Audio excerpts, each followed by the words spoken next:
Welcome to Coffee Break. Thoughtful conversations for a busy world.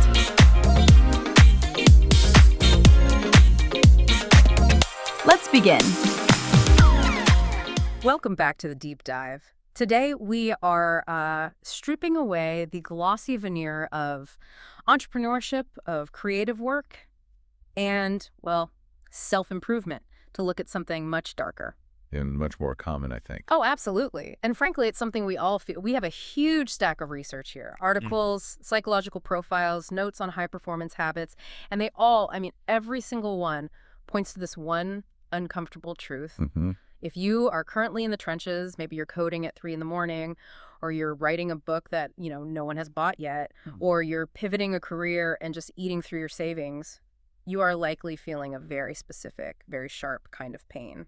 Isolation. It's isolation. It's that feeling that you are the only one awake in a sleeping world. It's that ghost town feeling, isn't it? You look around and everyone else is at happy hour or they're posting brunch photos on Instagram. Yeah. And you're in this silent monochrome void. Yes. It feels like you've been unplugged from the Matrix while everyone else is still, enjoying the simulation. That is the perfect analogy. And the natural instinct, the thing I think most of our listeners probably feel is that this silence, this void is a warning sign. Right. It feels like failure. It feels like a siren going off telling you, stop, you're doing it wrong, you're alienating everyone. But the source material we're covering today, specifically these notes on the solitary path to success, it argues the exact opposite. It does. And the core thesis here is, it's pretty startling when you first encounter it. It suggests that the isolation isn't a byproduct of failure. It is a structural requirement. Structural requirement. Of the physics of success. We're calling this deep dive, Success is Lonely Before It's Loud. Lonely before it's loud. I want to stay on that for a second because that phrasing, it implies a sequence, doesn't it? It implies that the noise, the IPO, the launch party, the applause, the viral moment, that's actually the end state. It's not the process. Precisely. We live in a culture that, it fetishizes the loud part. We see it everywhere. Oh. We look at the 30 under 30 lists, the exit interviews, the award ceremonies. That is the loud phase. Yeah. But the sources we have today, they're essentially a survival guide for the 3 or 5 or even 10 years before the noise starts. The quiet phase. The quiet phase, exactly. And we really need to be clear about something up front. This is not a motivational speech. We aren't here to just tell you you can do it and send you on your way. No. We are here to look at the mechanics of why it has to be this way. Why can't we build a massive company and still go to every single birthday party? Why is there a trade-off? Why does the universe seem to demand solitude as the price of entry for high achievement? Well, it really comes down to energy conservation and focus. If you look at the physics of it, if you want to pierce a hole in a market or master a truly complex skill like neurosurgery or concert piano, you have to sharpen your point. Okay. Physics tells us that to increase pressure, you must decrease surface area. P equals F over A, force over area. Okay, that's a fantastic image. Decrease surface area to increase pressure. So you're saying my social life is surface area. In this context, yes. The quiet phase is you actively decreasing your surface area. Huh. You are cutting off the fluff, the distraction, the social maintenance that takes up so much time, the sprawling interests. So you can drive all of your force, all of your energy into one tiny point. You're concentrating your limited energy supply. Exactly. Think about it. If you spread that energy across a robust social life, a demanding hobby, and a startup, you have a lot of surface area, but you have very little pressure. You won't break through anything. You'll just sort of nudge things. So if I'm hearing you right, this feeling of your world shrinking, you're seeing fewer people, you're doing fewer things, that isn't a sign that your life is falling apart. No. It's a sign that you are engaging in a necessary aerodynamic process. You're streamlining. You are becoming aerodynamic, yes. That's a great way to put it. But the problem is that humans are social animals, not arrows. We don't like being aerodynamic. We like being comfortable. We like being part of the group. So when we enter this phase, it feels deeply unnatural. It feels wrong. I want to dig into that unnatural feeling because reading through these notes, I felt this dual sense of relief, but also a bit of dread. I get it. We talk so much about the grind in our culture. You see the hashtags, hashtag rise and grind, but we rarely, if ever, talk about the emotional texture of that grind, which for most people is just absolute solitude. Yeah, silence. The source calls it the architecture of isolation. And it starts with the really practical stuff. Fewer social plans and misunderstood priorities. This is the first friction point. And it's usually purely practical, right? You simply have less time, you have fewer hours in the day. But the nuance here is deeply psychological. It's not just that you were saying no to things. Okay. It's that you are saying no because your priorities have shifted toward a long-term goal that does not exist yet. It's imaginary to everyone else. That is the absolute key, isn't it? That's where all the conflict comes from. I mean, if I say, hey, I can't come to dinner because I have to feed my baby, everyone gets it. Of course. The baby is real. The baby is crying. It's tangible. But if I say, I can't come to dinner because I need to work on this business plan for a company that might fail and currently makes $0, That's a much harder sell. it's a much harder sell. It is. It's the difference between what you could call a hard no and a soft no. No. A sick kid is a hard no. It's a non-negotiable external reality. Nobody argues with that. Right. But working on your passion project is a soft no. To your friends, it just looks like a choice. And specifically, it looks like you are choosing an imaginary future over their very real, very present companionship. Ouch. When you put it that way, it sounds kind of jerky. I prefer my imaginary success to your real friendship. Well, from their perspective, that is exactly what is happening. And this creates a gap, a misunderstanding. The people in your life, your friends, your family, they only see the visible withdrawal. Yeah. They see you pulling away. They don't see the invisible cathedral you are trying to build in your mind. Mm-hmm. So naturally, they interpret your absence as disinterest, or maybe arrogance, or maybe they just think you're depressed. Right. And you become the boring friend. I've definitely felt this. You used to be the one organizing the happy hour, and now you're the one who's constantly checking your watch because you have to get up at 5 a.m. to write or code or whatever. Yep. And the source talks about this feeling of becoming boring not as a personality defect, which is what it feels like, but as a reallocation of energy. It's just conservation. But let's look at it through an economic lens for a second. Being fun is expensive. Expensive how? You mean like literally expensive, like drinks and dinner cost money? That too, of course. But I mean, energetically expensive. Social maintenance costs a huge amount of cognitive load. It costs emotional capital. If you go to that dinner on Friday, you aren't just losing the 3 hours you're at the restaurant. Okay, what else am I losing? You're losing the context. Switching time before you go, getting ready, shifting your mindset. You're losing the morning after where you're slightly tired or maybe a little hungover. You're losing the shower thoughts you might have had if you just stayed in the zone, deep in the work. So the real cost of the dinner is actually the disruption of the flow state. It's not the $100 on the bill. Exactly. When you are in the quiet phase, you are operating on a razor-thin energy budget. You are pouring every available kilojoule into the build. You literally cannot afford the tax of being the fun, spontaneous friend. You are, in a functional sense, illiquid. I love that term, socially illiquid. It's not that you're broke, it's that your assets are tied up. Think of it like a financial audit. You are freezing all your discretionary spending to save for a down payment on a house. You aren't broke. You have assets, you have a goal, but they're tied up. You are illiquid. In the quiet phase, you have tied up all your social and energetic capital in this project. The problem is, your friends can't see the asset you're buying. They can't see the house. They just see that you stopped spending on them. And that leads right into the next point from the source material, which I think is even more painful. It's not just about missing a few parties. Yeah. It's about losing alignment with old circles.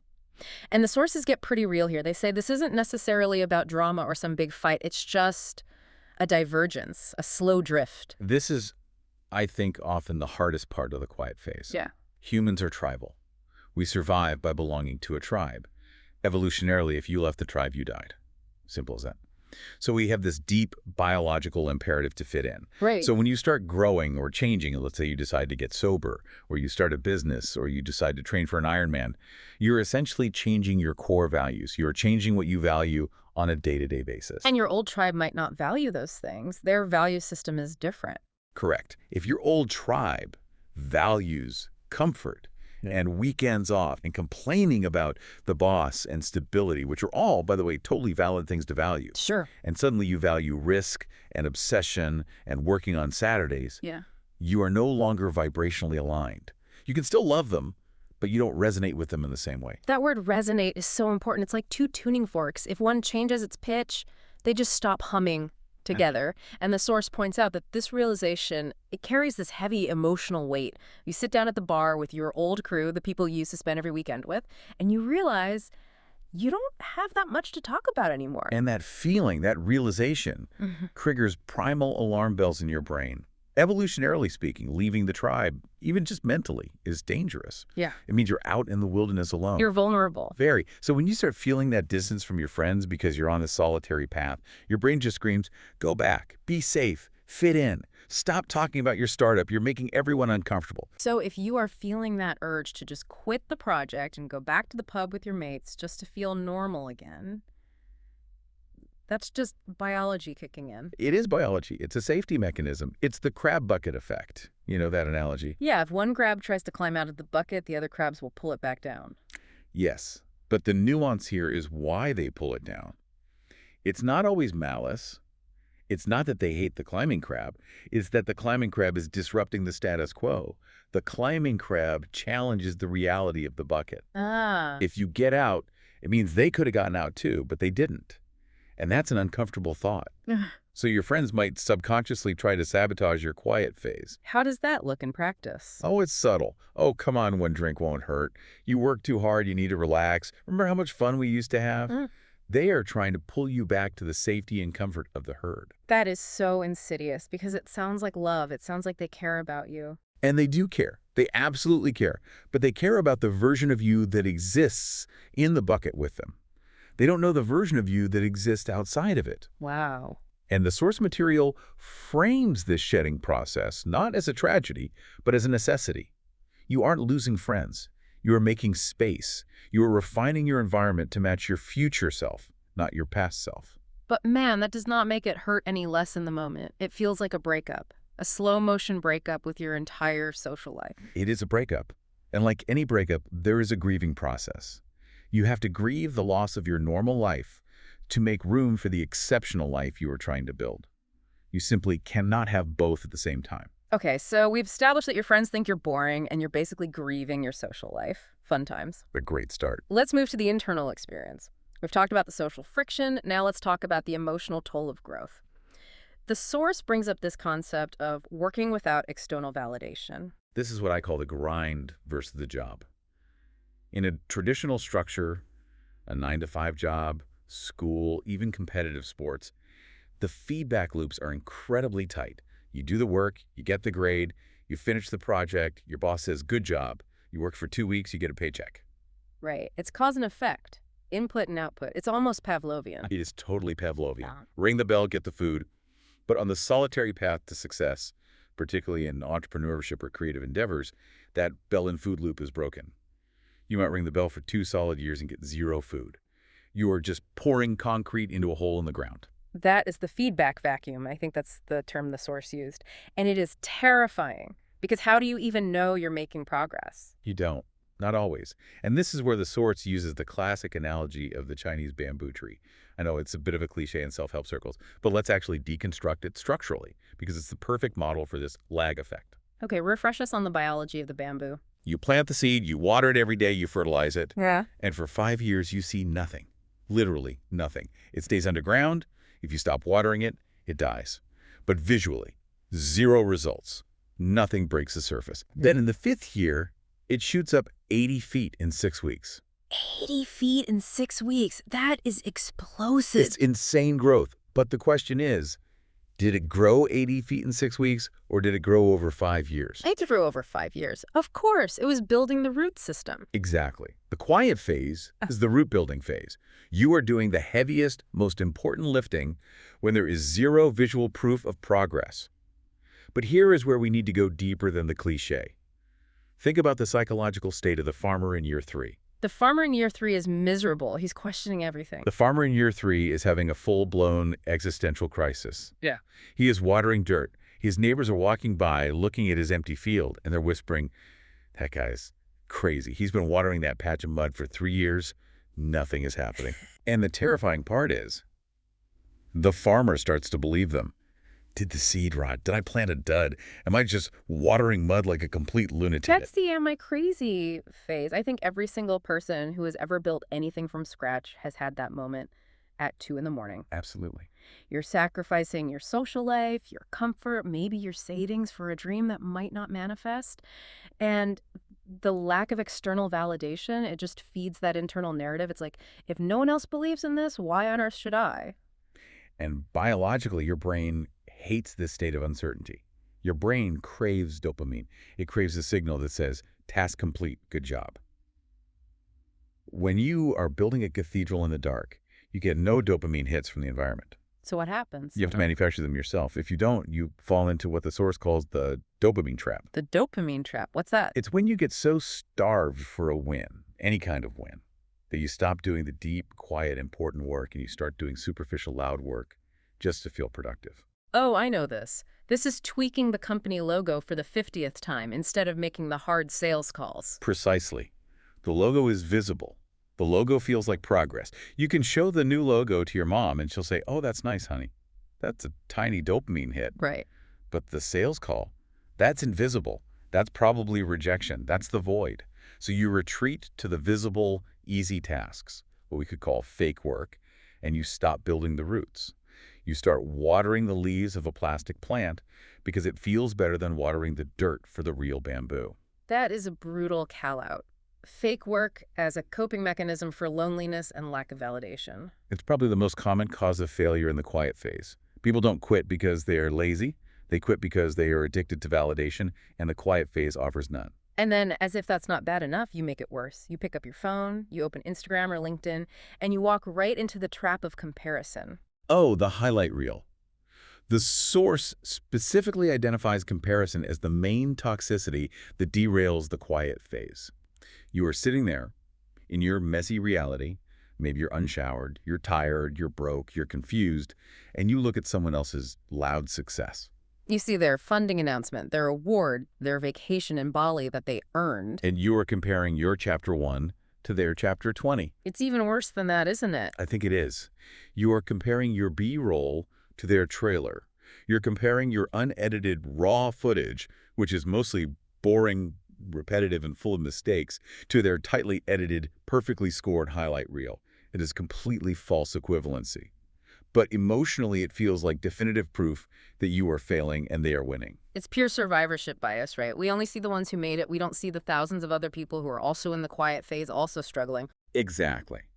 Social media is an aggregator of exceptions. It gathers the top 0.1% of outcomes in any field and presents them as the norm. So if you scroll for just 10 minutes, you might see 20 different people succeeding.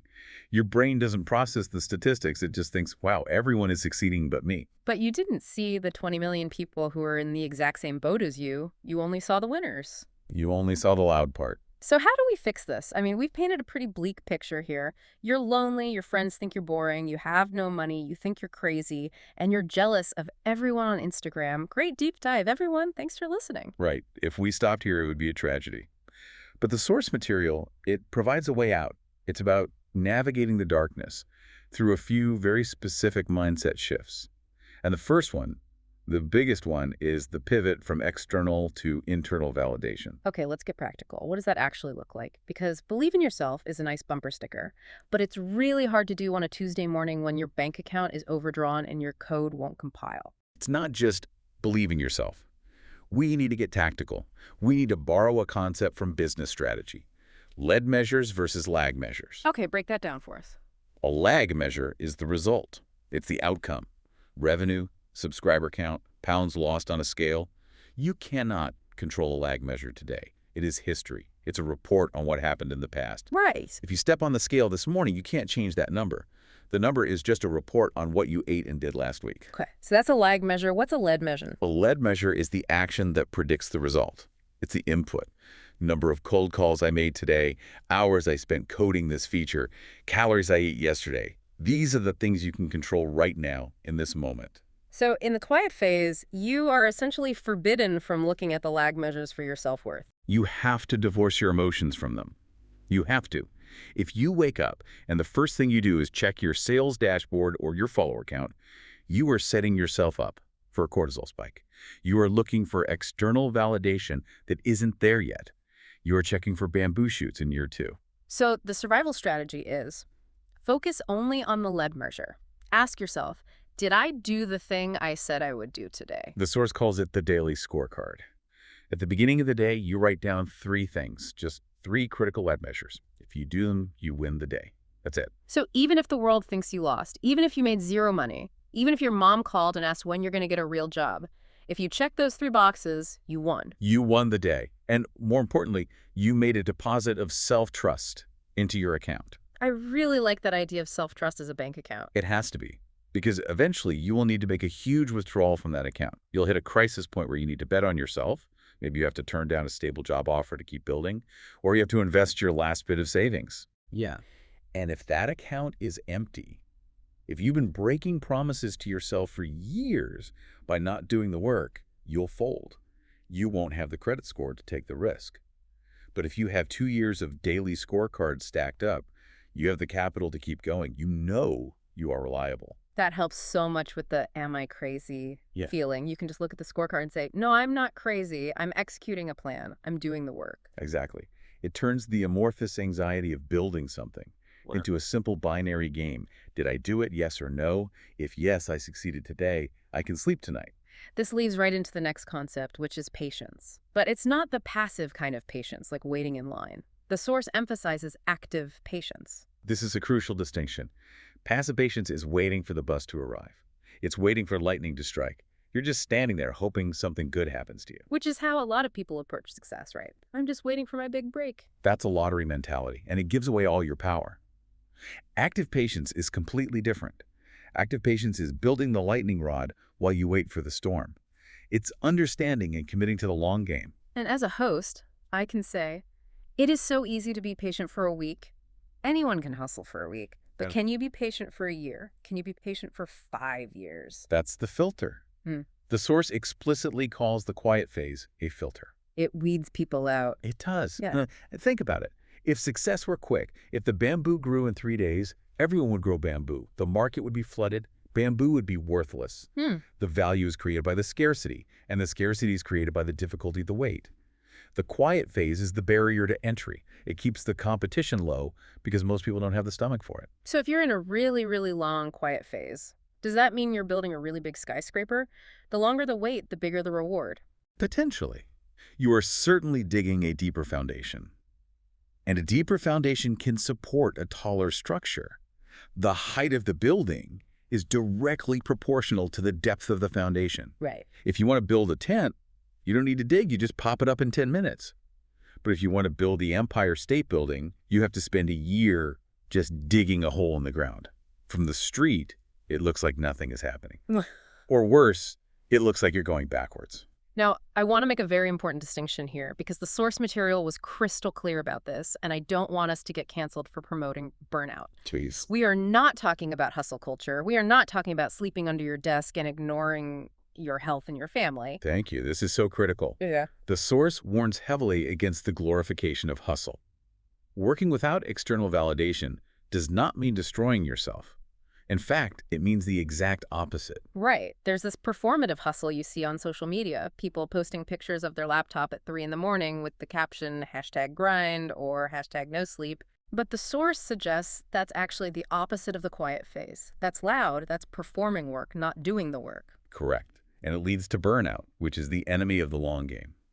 The goal of the quiet phase is sustainable solitude. You are trying to survive a marathon, not a sprint. If you sprint the first mile and collapse in a heap, you didn't win. You just collapsed. You need to work consistently, not frantically. Sustainable solitude. I like that. It's about pacing. You're alone, yes. You're working hard, yes. But you aren't manic. You aren't trying to prove how hard you're working to an imaginary audience on Twitter. You are protecting the asset. And the primary asset in this whole equation is you, your mind, your body. If you destroy yourself physically or mentally during the build, you won't be around to enjoy the success when it finally gets loud. So you have to be your own manager. You have to be your own parent. You have to put yourself to bed. You have to make yourself eat vegetables. You have to force yourself to go for a walk because no one else is going to do it for you. There's no HR department in the quiet phase. Okay, so let's pivot to the survival guide. We've got the mindset, internal validation, lead measures, active patience. Now we need the tactics. The source offers some reassurance first, which I think is important. It says, loneliness during growth is temporary. It is a season. It is not a life sentence. That is the mantra you have to repeat to yourself. This isolation serves a purpose. It creates the container the space for deep work. But once that work is done, once the launch happens, once the skill is mastered, the dynamic changes.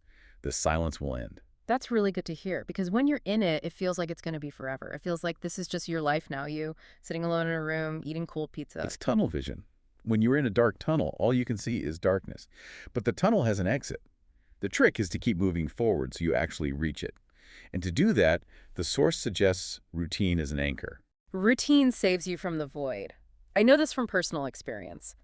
If I wake up and I don't know what I'm supposed to be doing, and I have no boss and no external deadline, I'm going to spiral. I'm going to end up watching YouTube for 4 hours and feeling terrible about myself. It's decision fatigue.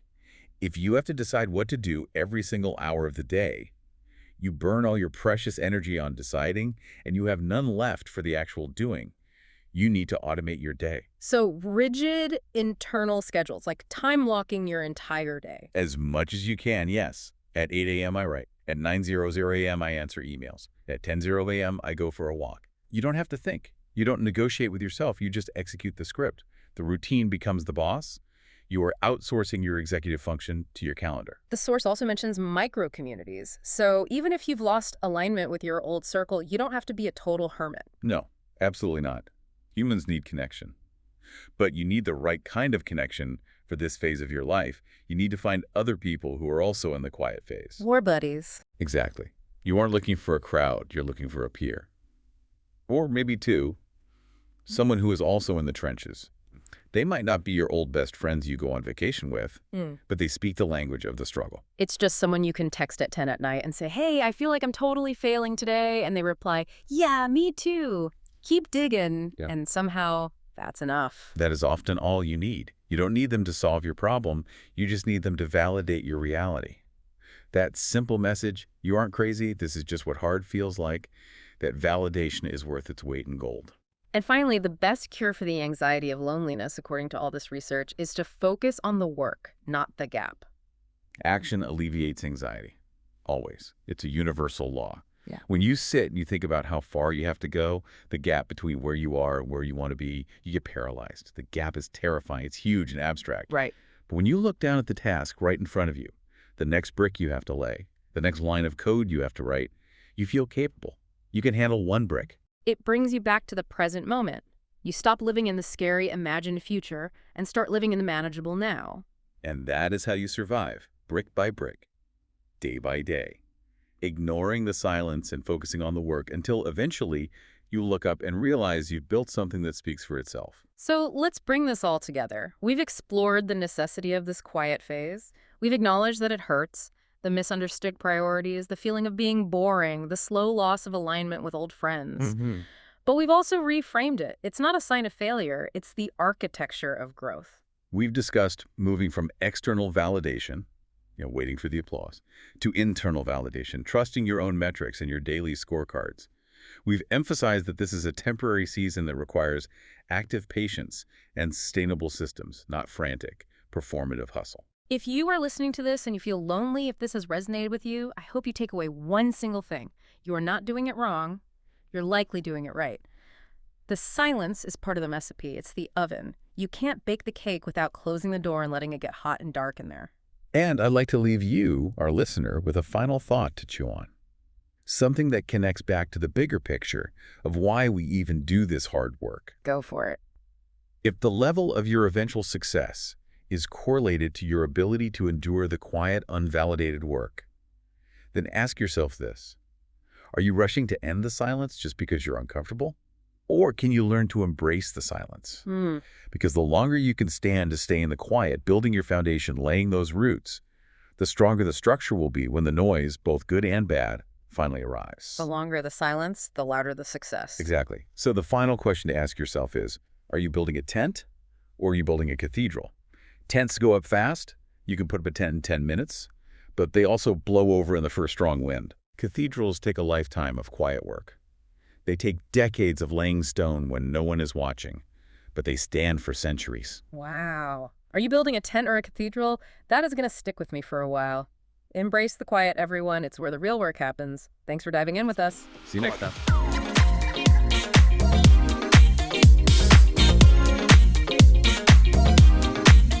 Thanks for spending this time with us on Coffee Break. If this conversation stayed with you, you can find more episodes here on the channel. Until next time, take care.